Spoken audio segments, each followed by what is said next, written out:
Good evening from the basement of my garage in Dumont, New Jersey, and Jason Zabransky down in Austin, Texas. Not quite the Yellow Rose of Texas, but he's good enough for us. The Grand Central Sports Hub episode, we'll call it number 2.5 since we had an impromptu one last week, bringing you everything that's happening right now in the world of sports. But more importantly, we're going to reminisce with our weekly guest. We got a great show lined up. Peter Schwartz of WFAN CBS Sports Radio, a writer for New York Sports Day, began his broadcasting career as a host and anchor with ESPN Radio New York. We're going to talk about the teams he's covered, the athletes he's spoken with over the years, and the experiences that he's had in the market. We're also going to take your, not PG, but PG-13 rated comments because we are not an FCC licensed broadcast, and we have quite the animated following here, so we'll try to incorporate a few of those. And then we're going to spend a few minutes with the gentleman who named our show. It wasn't quite a name-the-team contest like some minor league baseball teams have, but Ryan Spelman, the one that created the Grand Central Sports Hub moniker. Jason, good evening. How's everything down in Texas and day infinity of your self-quarantine? I lost track. Thunderstorms, lightning, all sorts of stuff happening here right now in the great state of Texas.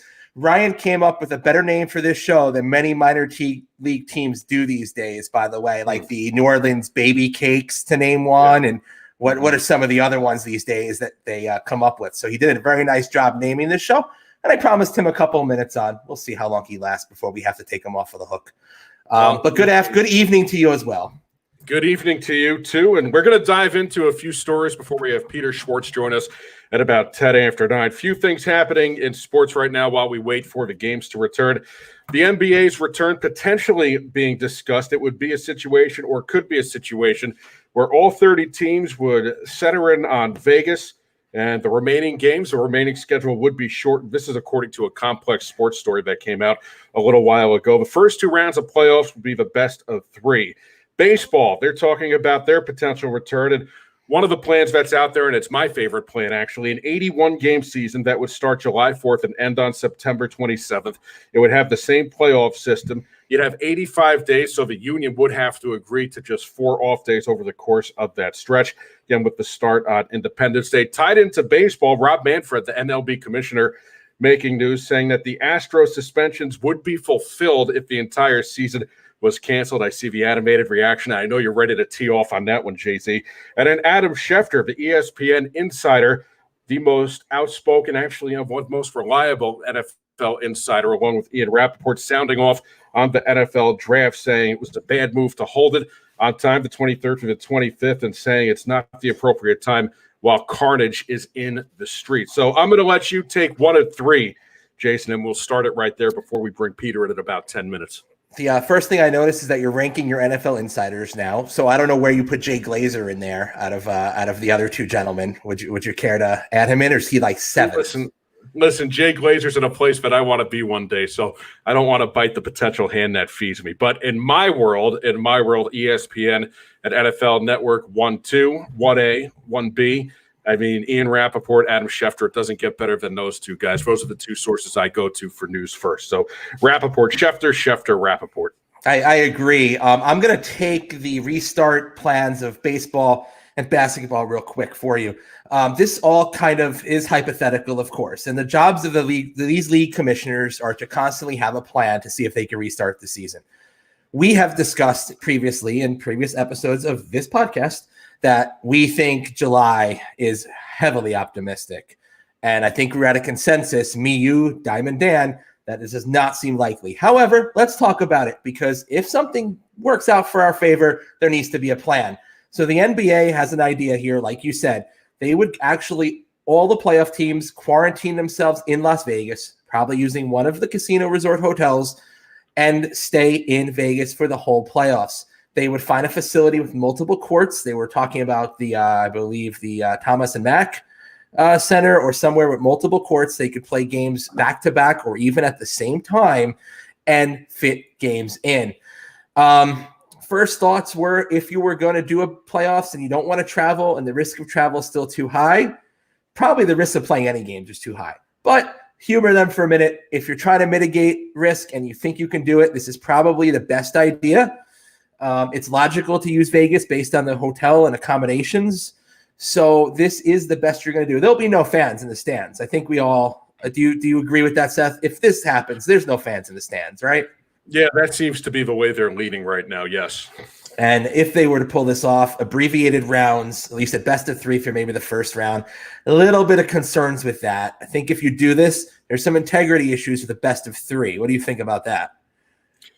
I do, but I think if you're going to speed the season along and you want to make sure you get done at a reasonable time, let's say July or even early August, that might be the best way to get it done. Because, again, what you do is you bleed into training camp, you bleed into other things, of course, free agency, and you don't have enough time to get going next year, and you really don't want to impact next season if you can. So if this is the most reasonable way to do it, I'm not going to complain about what they're doing. I just want to see sports. If there are no fans in the stands and this is as efficient as they can make it, then let's go and let's do it. I have no problem with no fans in the stands. Again, very concerned this ends late. End of July, this has to be finished. You start bleeding into August, the next thing you know, September, you need to be in training camp. You cannot sacrifice and have issues with next season just to finish this season. So Correct. I like the idea of the single city. I really do. I think it's a creative way to make this work. Ultimately, probably really optimistic that we're ready to go July 1st. Same with baseball. Half season cannot go less than 80 games. They do an 80-game season. What was the concessions? We're going to play over 20 games in a row, right? The Players Association agreed to that? Well, in terms of the way it would work, the report that I read yesterday said 85 days, you only get 4 days off. So you can concoct it any way you can within that span. But the union would have to agree to just having 4 days off, and you would end on September 27th with the same playoff format. Okay. Just a hypothetical right now. Hypothetical. Also need to think of some issues where some cities you can't play at all, like New York possibly or California. Right. But if you fit 80 games in and you can start July 1st, that's a season. I'm in for it. I can do it. I can handle it. Listen, I'm not complaining about any format right now. I don't care if there aren't fans in the stands for about 2-3 weeks. Let's just get the games back on TV. I will say there are those who are talking about a 100-game season. I think a 100-game season at this point is a pipe dream. I think the best case scenario right now is 81, and the worst case scenario is not playing baseball at all. I still remain committed to the point that we're not going to see baseball this year. Now, am I doing that because of the severity of the situation? I'm not a doctor. I'm not a scientist. I'm not an economist. I don't know how this is all going to shake out. So maybe what I'm doing is I'm doing this from the perspective where I want to be pleasantly surprised. Yeah, absolutely would agree with you. So off to you here to talk about the NFL draft. Yeah, so Adam Schefter made some remarks earlier this week, a little stronger than what Kirk Herbstreit had to say. He thought that having the NFL draft on time was short-sighted by the NFL while there's carnage in the streets. I think those words were a little strong, but listen, it's selfish of me to sit here and say that I want to be entertained, right? I don't have family. I don't have friends. I have friends that I believe might have had the virus. I don't know for sure. They seem to be okay right now. But what I will say is I think it's very selfish of me to sit here and say, well, it's okay to have it on time because I want to be entertained at home. It's not my place to decide. I will say, I think with all the technology that's out there right now, I do think the NFL could pull it off. But at the same time, I give Adam Schefter credit. It would have been very easy for him to toe the NFL line and say, you know what, it's a great move. Let's just move as forward. So to me, I give him a lot of credit for actually standing up and standing his ground on this point. It's not for me to say whether or not the NFL should have its draft or not. I do think right now, I thought free agency was a pleasant distraction, and I think the draft could potentially be the same way. And I think for even the casual sports fan will definitely tune in, and I think the ratings for this will be monstrous. And it will be. Could you imagine you're cooped up in your house and the NFL's having a draft? Everyone's tuning in. I don't know what else you're going to watch on TV. The Tiger Guy? I mean, come on. You're watching the NFL draft. I still have to watch the Tiger Guy. Everyone says to watch it. I haven't watched this thing. Tiger King? Can someone comment? It's Tiger King, right? Tiger Guy. I don't even know what I'm talking about.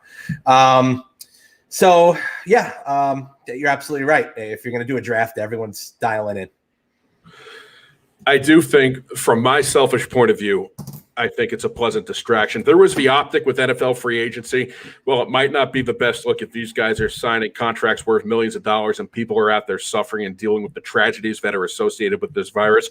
I didn't hear too much of that, at least from the sporting world. I thought it was a pleasant distraction. I do think the NFL draft could be the same thing. I think the choice of words, carnage in the streets, again, it's not for me to say because I don't have somebody who's been impacted by this. If I did have somebody that was impacted by this, I'd probably change my tone about it, and I'd probably say push it off. But I do think it's going to be a welcome change. I do, and I'm looking forward to it. And I think the NFL can pull it off with all the technology that's out there right now. I do think the NFL can pull it off and get it done. And I do think it'll be a welcome change for about 3 or 4 weeks. Absolutely. So we're going to moving on to a we're going to play a game. We're going to play a game. Yes. Let's fast forward. Let's fast forward. Let's say there's no baseball this season. Right. No games are played. We don't have a season. Right. And what if I told you that Rob Manfred says, it's okay. There were no games played, but all of the suspensions for AJ Hinch, Lunau, and even the players that had any suspensions this year, like Domingo Germán, those count as served. What in the world would you be your first reaction? For some reason, and I don't understand what it is, for some reason, Rob Manfred seems to be afraid to take a hardline stance against the Astros. And a lot of people seem to feel that would be taking the World Series away from Houston and perhaps, doing some other things that could have certainly done some damage. To me, if you don't have a season, then the suspensions aren't valid and you carry it over to the next season. This, to me, seems to be cut and dry. Rob Manfred has a problem with taking a line against common sense. Forget the Astros. Domingo Germán should serve his 80 game suspension in full for domestic violence. This goes more than just the Astros. We're Yankee fans, so we could be accused of bias here, but I'll be the first to tell you Domingo Germán should serve his full suspension. I'm not okay with him not serving his suspension. Yeah. If a suspension means you missed games, it was a penalty, right? So no games. You didn't miss any games, and you can play or manage the next season without missing any time is absolutely absurd. I disagree with Matt's comment about no one's going to hire AJ Hinch. I think AJ Hinch will be the first person hired out of everyone out on this scandal. I do. I think he gets hired before Cora. I think he gets hired before Lunau I don't think Lunau is a GM ever again. He gets hired before Beltran. AJ Hinch will be hired the minute he's available. And if that's next season, he's going to get hired next season. To me, Hinch gets hired. Cora probably takes a few years. If he gets hired, Lunau doesn't get another job as a general manager in baseball. But I agree with you. So the suspension is X number of games. If you don't play games, how can you have a suspension? It makes no sense. And Rob Manfred, it's just a dereliction of duty here. You are the commissioner. Your job is to maintain order and hold people accountable, and you don't do any of it. So it's a joke. It's an absolute joke. And how can we take anything he does seriously? The Red Sox investigation hasn't even been announced yet. It's just been going on for like 6 months. Let's go already. It's enough of you, Manfred. You're done. What's interesting to me is Manfred, when he worked under Bud Selig, he was Bud Selig's investigative guy. He's the guy that did all the probing and did all the digging.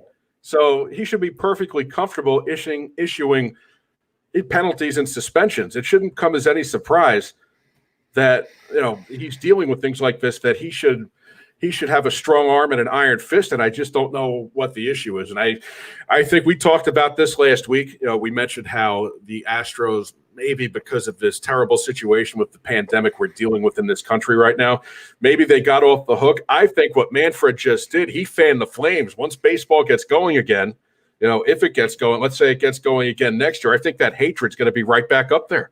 We talked about it a couple of days ago where we think that people would not forget, but kind of it wouldn't be as big, right? When the season returned with all the Astro stuff.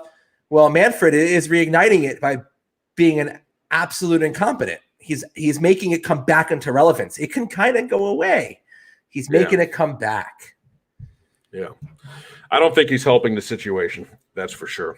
So I have some news. Peter Schwartz, unfortunately, there's a conflict that arose at the last minute. We hope everything's okay. So he won't be able to join us here tonight. We hope to have him on, but I do have some information for you. We have our guest lined up for next week. We're going to be on next week at 8 Eastern. Howie Carpin, the longtime scorer for the Yankees, for the Mets, also a colleague of mine at SiriusXM Satellite Radio. Howie Carpin is going to be joining us next week, and he should have some great stories and things he can share with us. Having spent some time in the SiriusXM newsroom with Howie, I can absolutely tell you he's going to add a lot to the program. But we do have Ryan Spellman. He looks like he's in the queue right now, and he did name our program. So this is live TV. We have to just audible. We have to adapt. We're going to pivot right now, and we'll go to comments. We'll do the whole thing.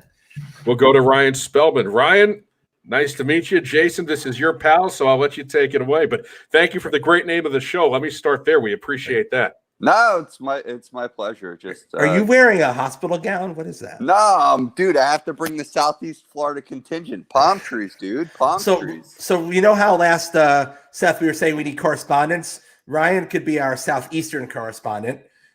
He is in the land of the southern Florida. I don't know how to better explain where you are. Southern Florida, right? Yeah. The plantain capital of America. Where are you on lockdown down there? Are people actually doing anything? So our neighborhood's pretty locked down. It's actually pretty interesting to see how decent people are being, because you think the joke in South Florida always is we're always on island time and island rules, but people are actually taking this pretty serious. They're taking it more serious than our governor actually is, which is interesting. The pandemonium that usually precedes a hurricane in supermarkets isn't there. It's actually it's a little refreshing, because I fully expected chaos to ensue when this COVID-19 moved down here. And they're taking it more serious than the state that I'm in, for sure. So let's take it back about 3 weeks ago.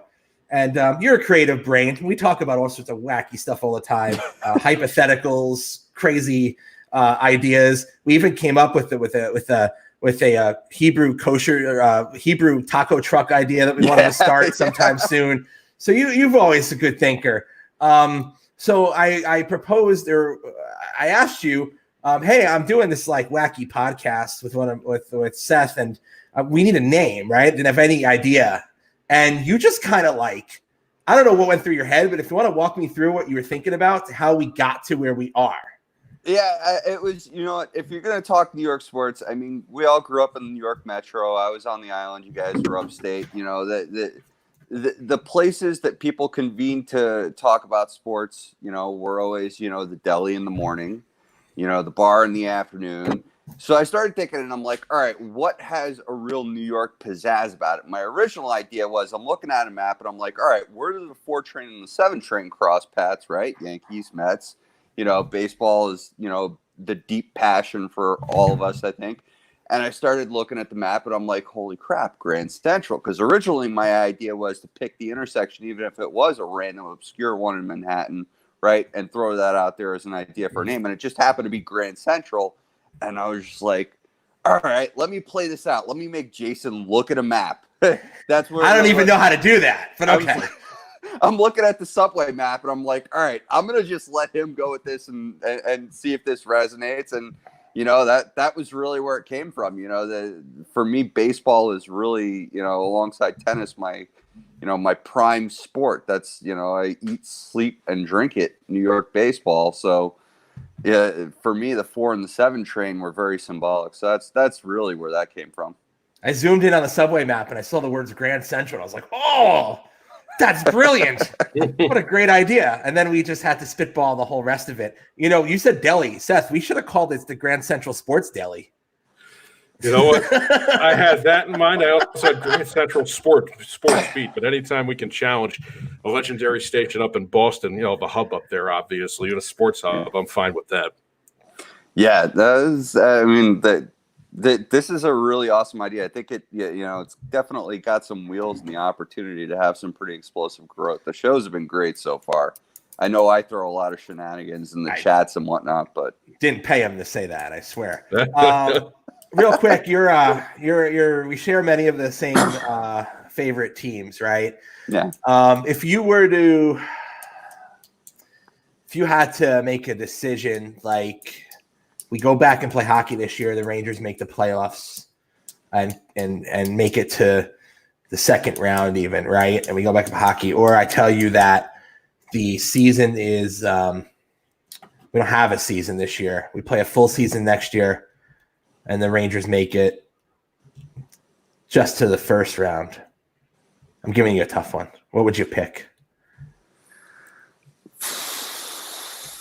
Honestly, I feel like we need it. We need a shot for the cup. I would have to go a partial season this year, if we get into the playoffs, because getting knocked out of the first round that's become routine for us. I throw you an interesting one, because this team this year is not supposed to even make the playoffs, right? Yeah. You get hot, you ride like Shesterkin, who's could be incredibly hot when they get back. Let's just say he does. He picks up where he left off, right? And somehow ride him to the second round, shockingly. Like it could be a fluke, because you didn't really the season was all messed up. And then next season, it's just the normal. They make the playoffs and get bounced in the first round, which is very possible and kind of what they should be next year. So that's why I kind of threw that out there. Like, I don't know.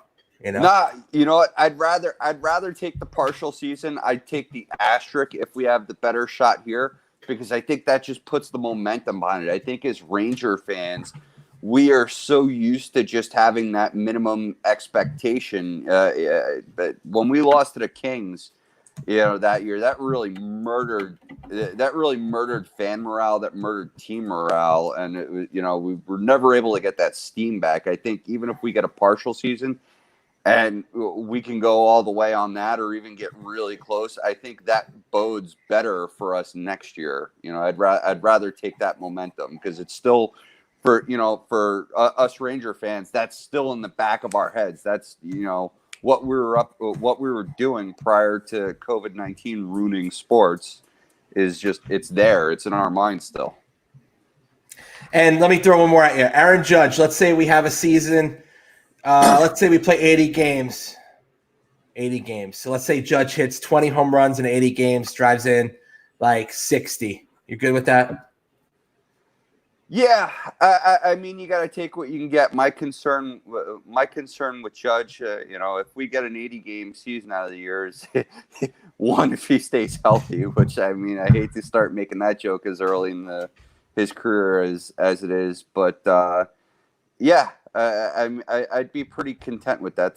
That's a good, respectable number over 80 games, and especially when you're talking about someone that we really haven't seen a full season out of yet.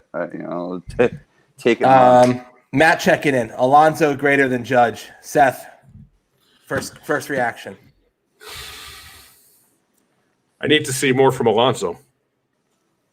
I need to see more. I can't make that determination just yet. Now, I will say I don't think Aaron Judge is going to have the same type of year ever again that he had in his rookie year. And I have a lot of questions about Aaron Judge staying healthy. So Alonso could very well end up having the better career, but I don't think you can make that determination right now based off of one season. What happens if Pete Alonso goes out and gets hurt this year? What happens if Pete Alonso has some type of major surgery and he's not the same for the next couple of years? Can you still make that point? Their rookie seasons were comparable. If you want to give Pete Alonso the nod, you want to compare their rookie years, that's fine. They both had great rookie years, but I can't sit here and definitively say that Pete Alonso is better than Aaron Judge after one season by Alonso. And here's the thing. Neither guy has to have that rookie season every year or again. They don't have to do that again to be excellent, have an excellent career. They set the bar so high. No, but to me, Aaron Judge has something to prove now because he can't stay on the field. He can't stay on the field. He's having that problem now. So to me, Aaron Judge can be a guy. Listen, he can hit 30 home runs a year. And the problem now is everybody's going to set that bar based on what happened the first year. To me, 30, 35 home runs for Aaron Judge would be fine.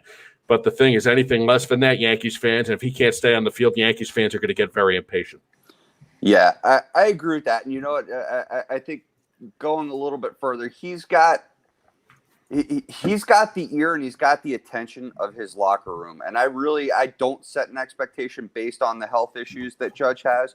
What I would love to see from Judge, given the amount of talent that we have in the pipeline, the amount of talent that we have on the team, is him step into the type of role where he can kind of be the morale booster, the leader in that locker room. He's got, 3 or 4 seasons under his belt? Gardy's getting ready to kind of step out of the league at some point. Someone's got to fill that role in the locker room, and he's a humble enough and genuine enough person that he could fit that role. So even if he does become a 28, 32 home run hitter every year and we don't see a full season out of him for the rest of his career, I'd be happy with him hitting, that 25, 28 home runs a year with injuries, as long as he's in that locker room and he's driving the team. I would agree with that. To me, it's more important to Ryan's point, to me, it's more important to see Aaron Judge stay on the field and play about 130 games a year as opposed to hitting 50, 55 home runs every season. I'd much rather see that consistency. There is and a also, point. I think one of the issues with him. Go ahead. Sorry. No, Jason. Go ahead. No, I also think what needs to happen, too, is if you're going to see him 130, 140 games, the strikeouts also need to come down a bit, too. So it's kind of a catch-22. For me, the biggest thing with Aaron Judge is the health right now. It's the biggest thing. And over the last couple of years, and it doesn't just seem to be an Aaron Judge issue. It seems to be a Major League Baseball issue. Guys are getting hurt more frequently, and I think we need to get to the bottom of why guys are getting hurt more frequently. I think it's easy to sit there and blame the faceless team doctor and the training staff. The Yankees changed their training staff, and look what happened. Guys are still getting hurt at the same clip, so I don't think it's fair to blame them. I just think it's the way the games have changed. First idea when you say the injuries, I think they overlift. The bulk, the muscle. Is not needed for baseball, and you pull muscles that way. And I think they lift way too much now. Question. So Matt brings up another good point. He's actually on a roll tonight. Ballpark comparison. Alonso plays in a much harder ballpark for hitters than Judge or any the Mets, Yankees. So with baseball, there is some consideration there. It's not like other sports where all the dimensions are the same. Citi Field is not the best hitter's park. It's not. I can't believe I'm vouching. I agree with him. But. No, but you know that's right. Yankee Stadium was built for home run hitters. They designed that stadium. Sorry about the camera angles here, fellas. No, that's okay. That's okay. Yankee Stadium was built for home runs. It's that's the fact. The home runs sell to the corporate client and the one game a year people. That's what they come to the game to see. Baseball traditionalists like us, we want to see a good pitching game. We want to see the long ball. We want to see small ball, but we want to see great pitching. Citi Field's built for baseball as it was designed. Yankee Stadium, that's for two-run homers. Ryan, we hate to say goodbye, but Jason, we do have Peter Schwartz with us now. So, all right. Hey, Ryan, thank you for a great name to the show. You're welcome on the show at any time. We appreciate you creating and helping launch the brand. You did a great job. No, it was a pleasure. All the best to you guys with this show. See you later, buddy. Take care, guys. Thanks, Ryan. All right, we're now joined by my good friend, and I feel like this term is overused, especially in the sports world, but you know what? He's one of the good guys, and I mean that genuinely. His name is Peter Schwartz. Spent 20 years as a national New York City sportscaster, WFAN, CBS Sports Radio. He's a writer for New York Sports Day. He's been on ESPN Radio New York and Fox as well. And Peter, thank you so much for joining us. We're greatly appreciative to have you, and it's nice to finally see you. You and I have been talking on the phone a lot and texting, but it's nice to see that you're doing well out there on the island. Oh, thank you. I apologize for the lateness, and looking forward to talking to you guys and just try to talk about sports a little bit based on what's going on in the world right now. Yeah. Well, first and foremost, Peter, I hope you and your family are staying safe out there, and certainly we wish you all the best, and hopefully you're all hanging in and everybody's okay. We're doing okay. We're doing okay. It's this whole thing is tough on everybody.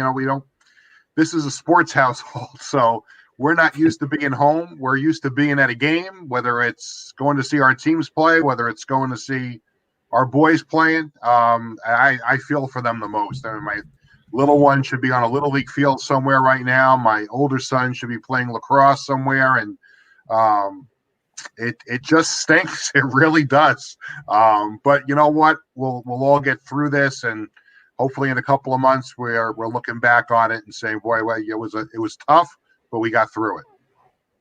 Peter, I want to ask you, because you were in the city during 9/11, and I don't want to make the comparison because I think these are two different types of events, but you saw how the sports world helped everybody in New York City heal after 9/11.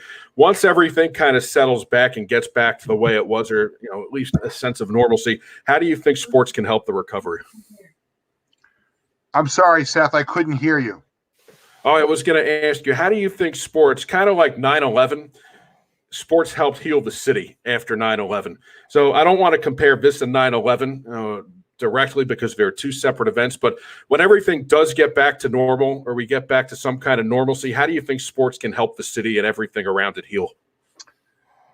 Yeah, I remember back, 9/11 was, I never thought we'd see anything worse than 9/11. And I think in a lot of ways, this is worse because 9/11, granted, it was a horrible day, but, within a few days, people were going back to work. In a week, we had sports back, and it definitely served healing.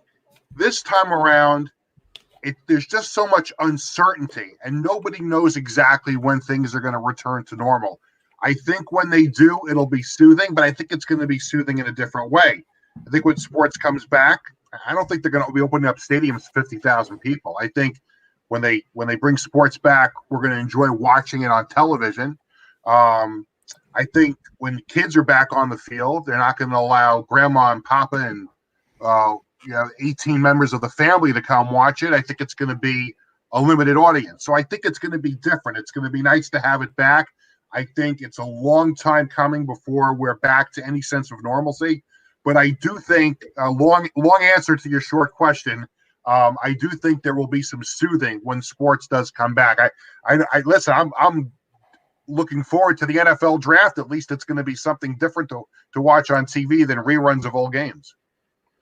How do you think this all shakes out? I mean, we all pretend to be scientists, doctors, economists. We all do it. We all have our moments. There's so much downtime. But, from your perspective, based on what you're seeing, how do you think the dominoes fall and we get back to that sense of normalcy? What do you think we'll see first? Well, it's a great question. And when you find somebody who has the answer to that question, you let me know. I think it's tough. I don't think we're going to see anything probably until June at the earliest, and I think it's probably more likely that it's July. I think you're probably looking around the 4th of July for the opening of baseball. I think that's probably what's going to wind up happening. And I would think probably along the same lines, the NBA and the NHL will figure out a way to try and finish their season. I personally think, regardless of how they figure out which teams make the playoffs, I think hockey and basketball should go right to the playoffs.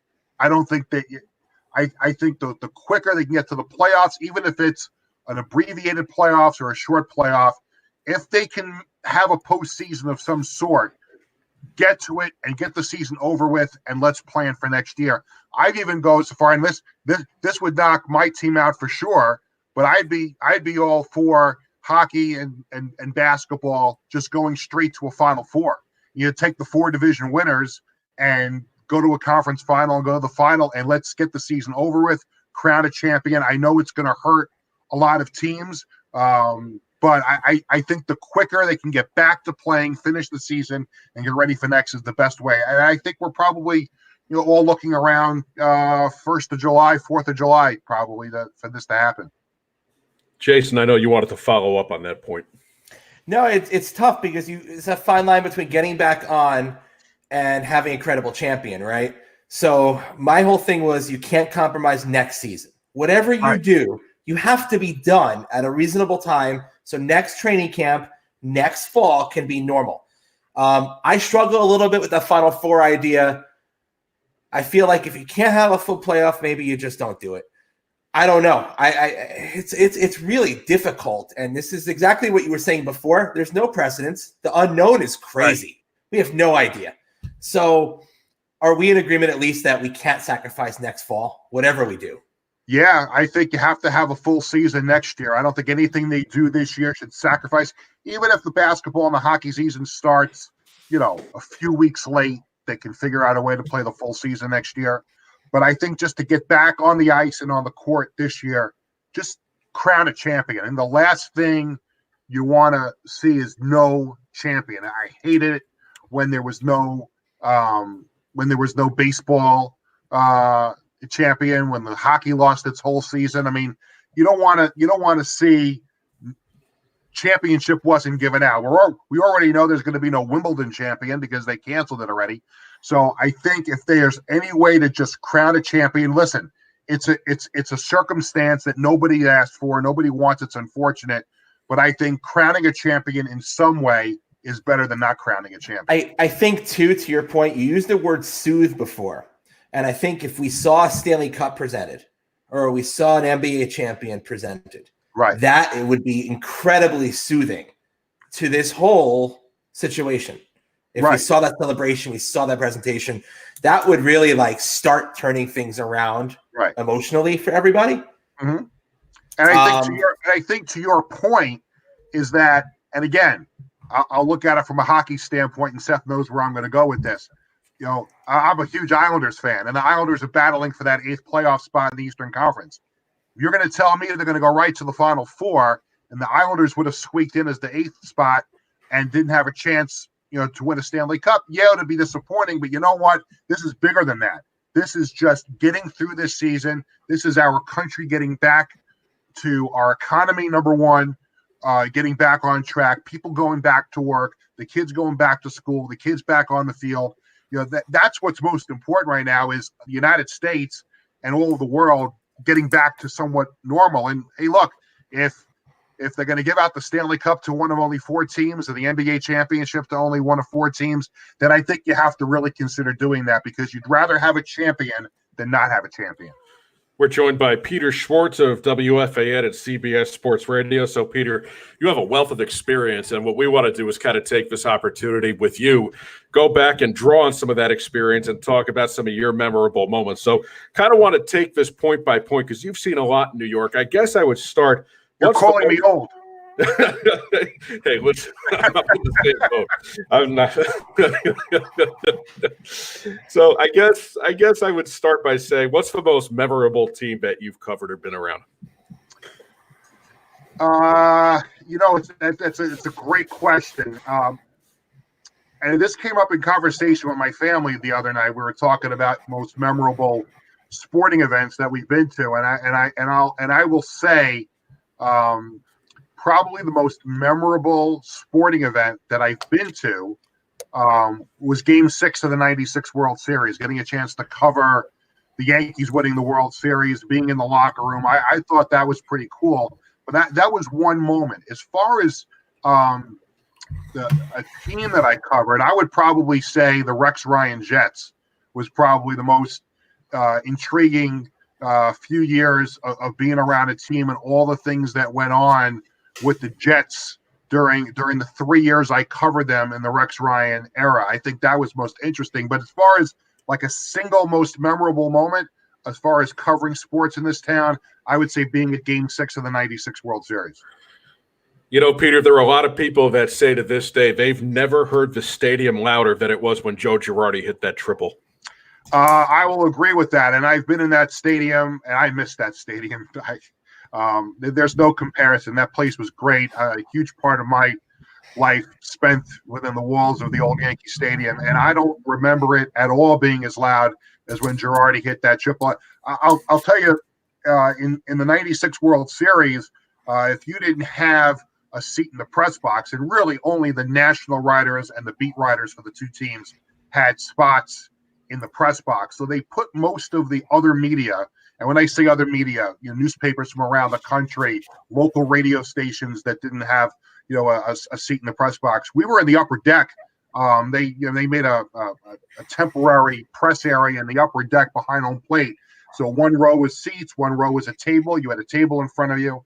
And I'm telling you, when Girardi hit that triple, that upper deck was shaking up and down, and I never felt. And I've been in that stadium a million times when it's been full. I never felt the upper deck shake like it did that night.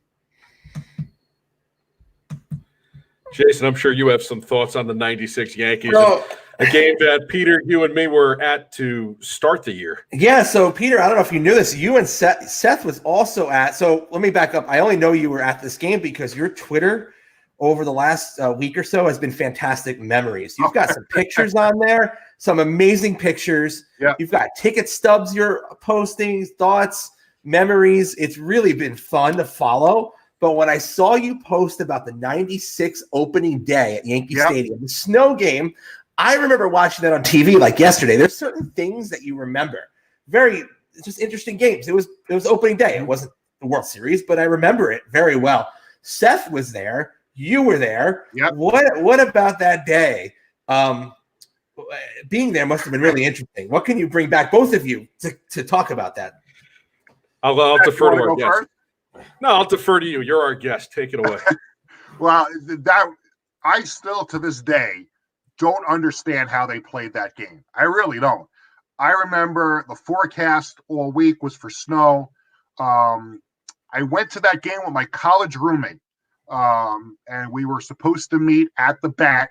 And for people who watching and listening don't remember the Bat in front of the old Yankee Stadium, a lot of people used to meet there before going in, and I was supposed to meet him at the Bat. And I get there, and it's snowing, and I'm driving from Long Island to the Bronx, and it's snowing. And I'm like, there's no way they're going to play this game. Why am I even getting in my car, paying the toll, paying parking at Yankee Stadium? They're never going to play this game, and I'm going to be out all this money. And I keep listening to the radio station. Their game is on. I'm waiting for my friend to show up there. I see another reporter that I knew. He's like, I guess they're going to try to play the game. And my friend meets me there. We go in, and sure enough, Andy Pettitte pitches a gem in the snow, and they win the game. And again, I still to this day don't know how they played it. So I was in a similar spot. I couldn't believe they played that day, but I was in high school. I was in 9th grade in high school. And I'm not trying to date you here, Peter. Trust me, I'm not doing this because it's okay. I know you said that. All right, I admit it. No, I'm not doing this. I'm not doing this to date you because I know you mentioned that I was trying to do that before. But I remember being in 9th grade and I had a history test on opening day. And the day before, my history teacher, old school history teacher, who had no interest or no knowledge about baseball or sports at all, said, "You're making the worst decision of your life going to a baseball game over a test." So she tried to scare me out of going to opening day, but my dad had already paid for the tickets. So my dad went into work. He worked in White Plains at the Westchester Financial Center, and he took me to work with him in the morning. I was probably about 14 years old, and we go to the game, and I just remember the hot coffee not even being hot, and sitting there in this wet, cold, rotten snow, Andy Pettitte pitching, and Darryl Cousins, I think, the home plate umpire, wearing a short-sleeve shirt. He wore that short-sleeve red shirt. That was the year where I think the umpires changed their look. He wore that short-sleeve shirt, and I remember that. I know the Yankees won that day. Pettitte pitched a gem. But I just remember sitting here now more than 20 years later, not remembering what I missed on that history test, but remembering going to that game. So in my mind, I made the right decision. Your teacher was 100% the right decision. 100%. Yankees over best? Absolutely. Absolutely. And you know what? I still got a good enough grade in the class where it didn't make a difference. So she was wrong. I was right. So I can actually say that about one of the former teachers that I had. You had a chance. I saw this now that you brought that game up, I have to try and find the ticket stub for it. You should definitely put that on the Twitter. Yeah. Yeah, I have to start going to 2 ticket stubs a game because I'm starting to annoy some people. Like, how come you didn't put like one of these teams up? And how come, there's no rhyme or reason. I'm just trying to like go through my scrapbooks and everything to try and find some. You put Billy Joel up. What's that? Right. You put Billy Joel up, right? Oh, it's not just sports. Billy Joel is like one of my franchises. I have to put that up. But I try to find ticket stubs that are cool looking. And that's the other problem now, too, with sports today. My kids and I were just talking about this before.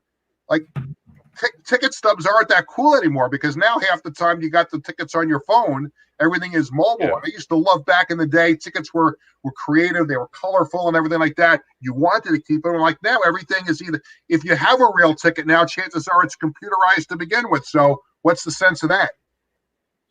Peter, one of the things you mentioned, Billy Joel, we're going to kind of go off course again. We're joined by Peter Schwartz, a sportscaster for WFAN and CBS Sports Radio. I've never been, and you're a Long Island guy, I've never seen a Billy Joel concert at the Coliseum. What's that like? Well, I mean, it's few and far between now, but it used to obviously be his home arena and perform there so many times. It's now up to 34, but obviously well over 100 at Madison Square Garden, where he's been doing the monthly residency, and I had a chance to go with my family this past August. Took the kids for the first time to go to see Billy at the Garden. But I've been to a number of shows at the Coliseum, and they've all been amazing. Obviously, it's all of Long Island. They're basically packing in there. My wife and I went to the last show at the Coliseum before they closed it for renovations. I wound up going to the first one after the renovations were done. I was at the Billy Joel Live from Long Island show back in 1982, the one that was shown on HBO, and you see it all the time, rerun on MSG. I think it's different now, and the Garden is so iconic, and it's the Garden. So I think there's people, especially people that didn't go to his shows back in the day, they now go at the Garden, and that's what they can relate to. As a Long Islander, as someone that has seen so many great shows in the Coliseum, I'll take the Coliseum every day over the Garden and twice on Sunday. But listen, I've seen him in a multiple, plethora of different venues, and it's always great to see him no matter what. He could be performing in my backyard, and I think it'll be great. You mentioned your kids.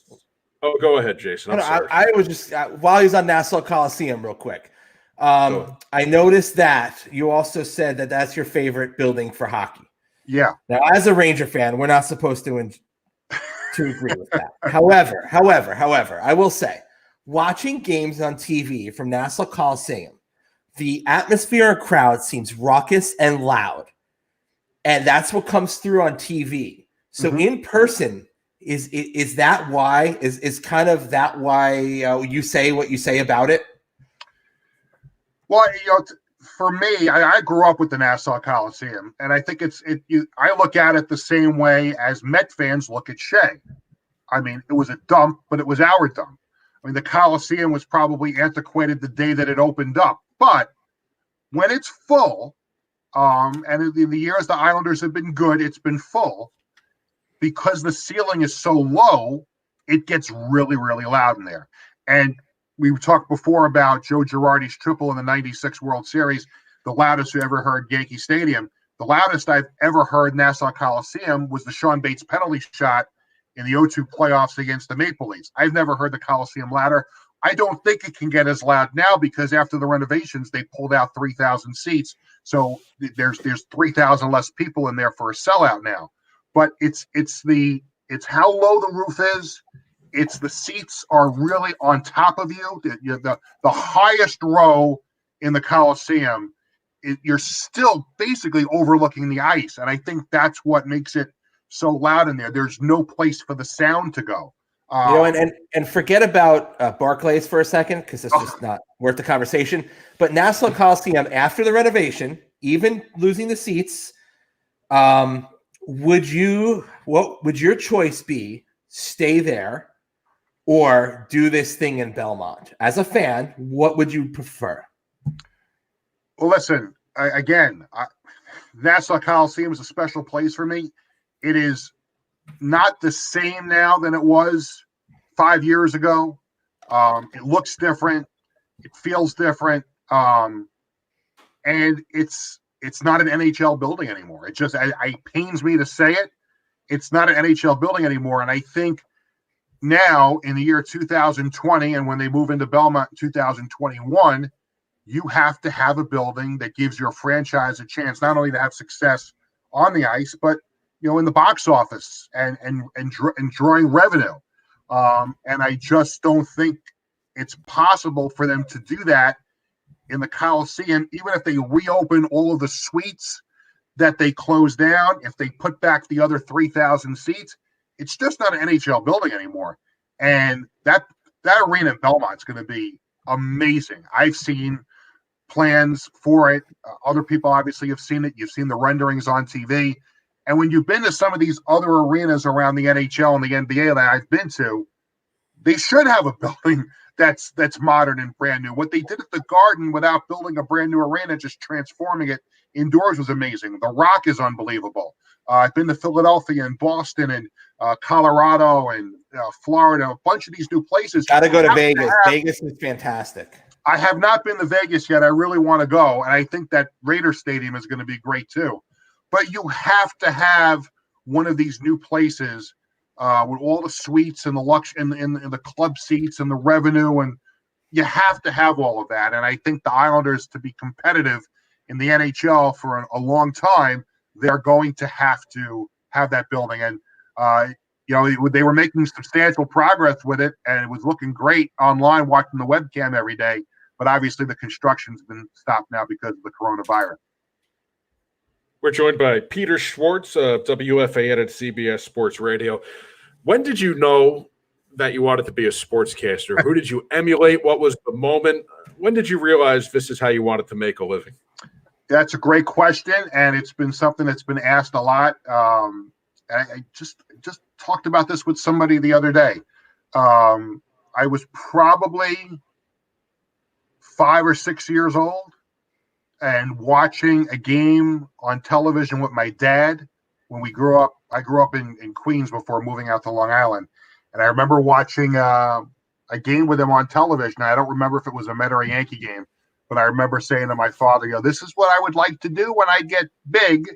And some of my, I guess we could say mentors, people who I drew inspiration from growing up. Obviously, being a Yankee fan growing up, always loved watching, Phil Rizzuto and Frank Messer and Bill White. As an Islander fan, Jiggs McDonald was a huge influence in my life. And I actually had a chance today. I taped the podcast that I was doing with Spencer Ross, who was a Jet. I think he worked for every team in the New York market. He worked for the Jets and the Knicks and the Islanders and the Rangers and the Nets and soccer, and he did everything. And he was a guy I looked up to. Al Troutwood was a big influence in my life growing up. But there was a whole slew of people, and I just knew when I was very young that I didn't want to have a real job. I wanted to be a sportscaster. Jason, anything to add? No, I've it's just fascinating to hear some memories and perspective of different sportscasters. And Seth's been in it forever. And since day one, I've known him, so it's really enlightening and wonderful. The only other item I'll pick your brain on from your Twittering again this week, you rated Lucas Oil the number one stadium in the NFL. Yes. Why? I've never heard that before. I have not been to all of the NFL stadiums. I've been to a bunch of them. I was there for the first time in the 2010 playoffs when the Jets beat the Colts, and then I was there again a year or so later for the Giants-Patriots second Super Bowl. I love that place. It's just beautiful. It's on the outside, it looks like an old-fashioned stadium. On the inside, it just looks right. It's perfect for the Colts. The blue seats. It's got a retractable roof. It just you have a close-knit feel inside. My second favorite, and this will sound crazy as a Jets fan, but Foxborough. I really like Foxborough. For an outdoor stadium, the way they did it, with the stores around it and the shopping, and the way they made it the Patriots' home is just phenomenal. MetLife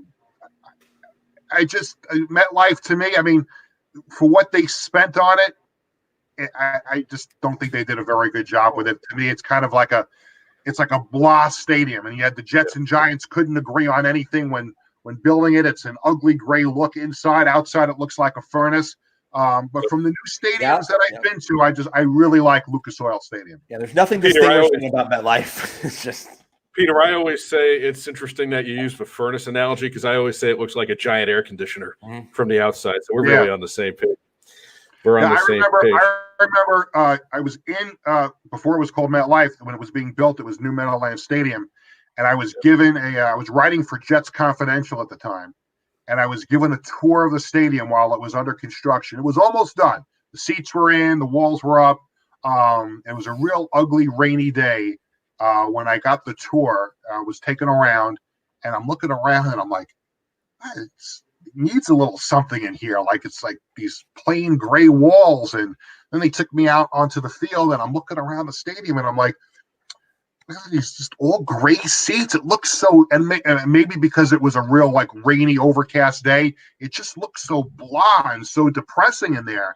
And then I remember being in the first game when the Giants and Jets played the first football game, and I'm walking around. They gave a media tour that night too, and I'm like, they didn't really schmaltz it up any better than it was when it wasn't finished. And I don't get it. I've been to Lucas Oil. I've been to the Cowboys' new stadium. I've been to Philly, which is great.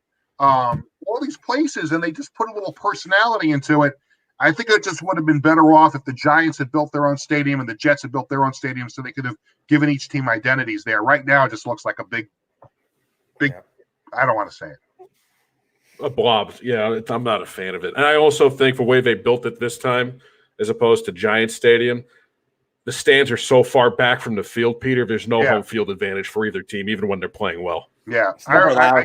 I think I remember seeing someone said if you're sitting in row 16 of the upper deck at MetLife, it's the same height as the last row at Giant Stadium was. Yeah. So we're going to wrap up with Peter Schwartz. I have one more thing for you. Today was a very tough day for a company that you and I both work for, Entercom, which owns WFAN and WCBS, CBS Sports Radio, one of the biggest radio corporations in the land. And, they had to let go a lot of people in light of what's happening in the world with COVID-19. And, John Minko has decided to take a buyout and move on. And for me, Peter, there's a list of people that I have who are the soundtrack of my youth when it comes to listening to the radio and watching TV. And Mike and the Mad Dog are on that. John Sterling's on that. Mike Breen's on that. And I would put John Minko on that list too. So what are your thoughts? Because I know you know John very well. What are your thoughts as an era kind of ends today in New York City? Yeah, it's sad. I met John Minko for the first time many years ago at Knicks draft headquarters. For some reason, he was there covering it too. And I had a very pleasant conversation with him. And then I don't think I saw him again until I started at the Fan on the air in 2009. And he trained my first training shift to do updates at the Fan. John Minko trained me. And he was so gracious with his words and with his time and over time, overlapping shifts, then CBS Sports Radio starting. I really became very friendly with him, and we had some great conversations. And a great conversation with him as late as 3-4 weeks ago, worked the same hours as John did, and had some great talks with him. He's an icon. He's somebody that everybody that's in the business that do what we do, Seth, that we all look up to him. And it's a sad day for the company with what's going on. I think John was pretty close to the end anyway, at least conversations I've had with him. I think this just probably expedited it, but he's going to be missed. And I do hope there's a chance, and I don't know this, this is me, the John Minko fan and the WFAN fan saying this, that if there's ever a hole in the schedule down the road, that they pick up the phone and they call, and if nobody else is available, maybe they pick up the phone and bring Mink in an emergency. Very down-to-earth guy, and a lot of good people over there were impacted by this today, so we certainly send our thoughts. Peter, we could go on with you for an hour, but we know that you've given up your time generously here with us tonight. We certainly appreciate it, and thank you so much for spending some moments reminiscing with us. We certainly appreciate it. My pleasure. And by the way, what's with the Quebec Nordiques hat? I knew you were going to bring that up. So the Boulders, the New York Boulders, formerly the Rockland Boulders, they play teams in Canada. One of those teams is Quebec. And a few years ago, I had some time to kill between games. Okay. And there was a Canadian sporting goods store, and they actually had items from the Montreal Expos. They still have the Expos up there, and the Quebec Nordiques. So I went in Canadian money. I went on a $150 shopping binge for old merchandise, for Quebec Nordiques and Montreal Expos merchandise, and I've hung on to the hat to this day. So that's where it comes from.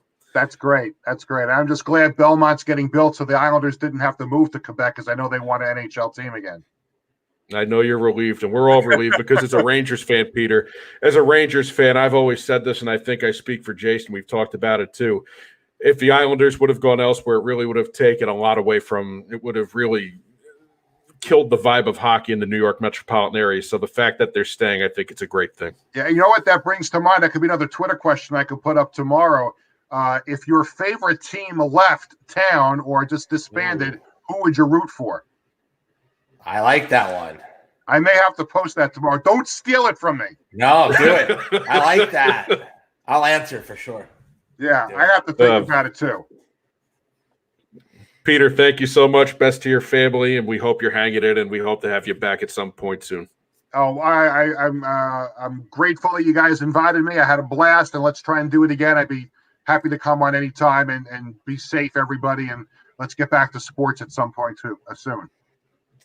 Sounds good. Peter Schwartz, New York City and national sportscaster on WFAN CBS Sports Radio, a writer for New York Sports Day, and we certainly thank Peter for his time. Great job, and we certainly appreciate his flexibility in joining us here tonight. So we're going to wrap up in a little bit, but we are going to get to some listener comments, the PG-13 rated listener comments. And Greg Anzano joining us. Go ahead. I'm going to bring it back. Greg Anzano reminded me. I told Peter Schwartz that we're on the same page.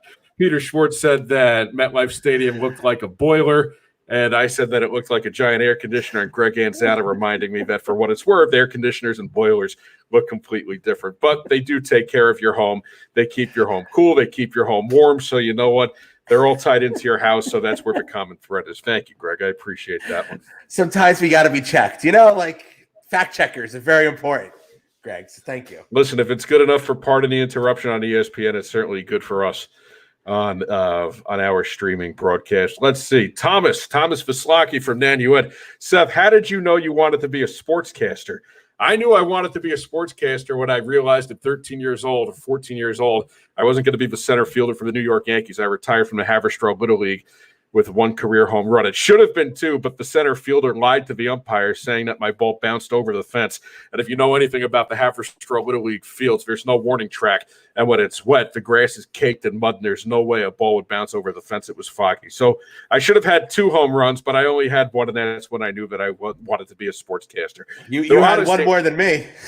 Yeah. The honest answer is from the time where I was a kid, I would turn the sound down on Knicks games when they were on MSG, and I would call the play-by-play. So I knew from a time when I was about 8 years old I wanted to be a sportscaster. That's were you broadcasting your own like NHL 94?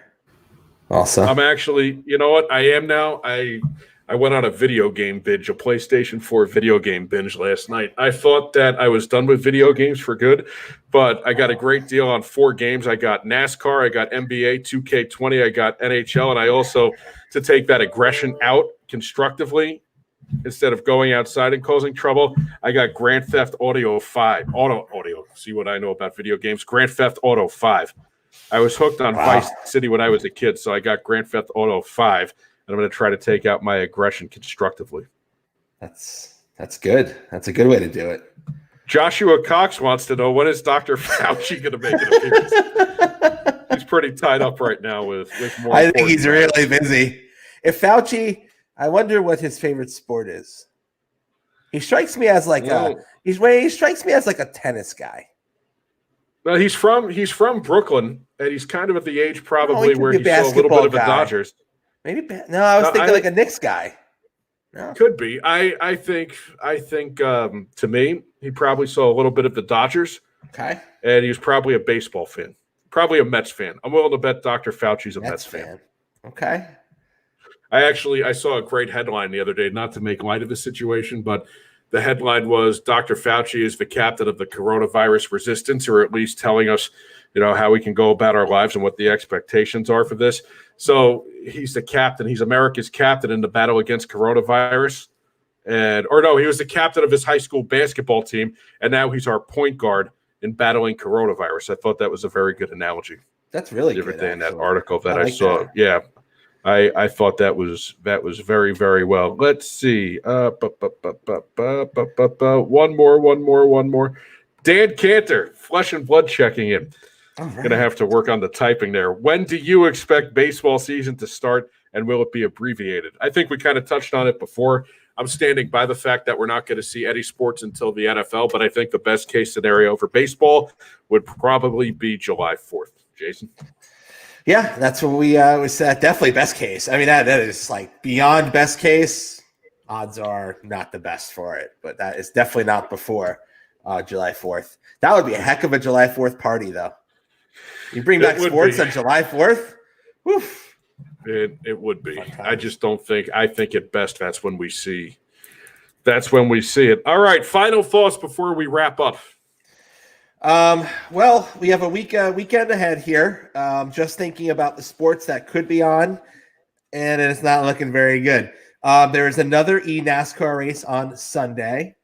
They drew like over 1 million viewers last week. It was pretty wild. It was very popular. Yeah. So it went cooped up in your house. There's actually WrestleMania. It was pre-taped without fans already, and it's being edited, and they're doing it in 2 nights, Saturday and Sunday, on the WWE Network, and it's free, I guess, if you're subscribing. So you can watch WrestleMania without fans. You can watch the NASCAR race Sunday, or you could go in the backyard, have a cigar, have a drink, and just chill out and blast some music. Right. Anything good on the grill for you over the last couple of days? I'm stocked up here. I've got a tri-tip for this weekend. Maybe I'll do some ribs. So we'll have some fun down here in Texas with the smoker because, well, that's about all you're gonna do. And your dog, one of your 2 dogs, Hank, just had a big birthday. So I'm eating cheeseburgers. You're a good father. Hank turned 7 yesterday, and that happened very 7. quickly. Feels like I just got him, but he turned 7, and he's actually. I wish I could pan out. He's actually on the couch, passed out right now, oblivious to what's going on. He's probably wondering, why are you talking to the computer, you dumb human? What's your problem? I was gonna say, usually we can't get through a show, and I enjoy the barks. Trust me. Usually we can't get through a show without hearing Hank or Abby bark, and they've been relatively quiet tonight. Best behavior so we can get through this as professional as possible. We're trying, ladies and gentlemen. We are trying. Trust me. You're using that word professional loosely. Oh, I know what I wanted to get to on this day. Now, I'm not going to sit here and say that the Mets would have played the Nationals today or talking about what the Yankees would have done because that's very depressing. So what I'm going to do is I'm going to end the show with a couple of points on this day and then some birthdays. On this day in 1908, the Mills Committee declared baseball was invented in 1839 by future American Civil War General Abner Doubleday in Cooperstown, New York.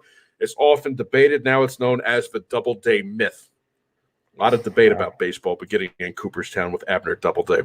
1931, 17-year-old girl. I've never heard this one before. 17-year-old girl Jackie Mitchell strikes out Babe Ruth and Lou Gehrig in an exhibition baseball game at Engel Stadium in Chattanooga, Tennessee. Interesting. That's a new 1969. One. I had to include a hockey one for you. You ready? Oh, good. 1969, 12 years before you and I were born. Toronto center Forbes Kennedy sets a Stanley Cup playoff record for most penalties in one game with 8 as the Maple Leafs get crushed by the Bruins 10-0 in Boston. It was the Bruins' first playoff win in 10 years. What are you doing for 8 penalties? I'm curious what 8 penalties. It's pretty heavy. It's like a scene out of Slapshot. And then this is a sad note. Mets manager this day in 1972. Very sad. Gil Hodges passed away. He collapsed just minutes after completing a round of golf in West Palm Beach, Florida, and passes away from a heart attack. A lot of folks think Gil Hodges should be in the Hall of Fame. I do agree with that. Absolutely. Happy birthday. 1945 Hall of Fame pitcher Don Sutton turned 75 today. Bill Romanowski still looks like he could suit up. 54 years old, former NFL linebacker. John Lieber, who had a cup of coffee with the Yankees, good career with the Cubs, among other teams, turns 50 today. And this one you'll appreciate, see him including NASCAR. Ricky Hendrick is 40 years old. Seth. What? Ricky Hendrick's no longer alive.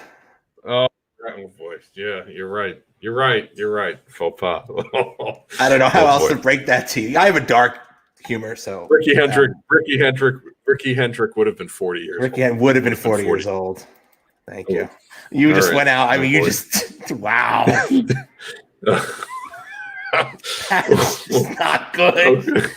No, it shows you. I think. Where are you getting this from?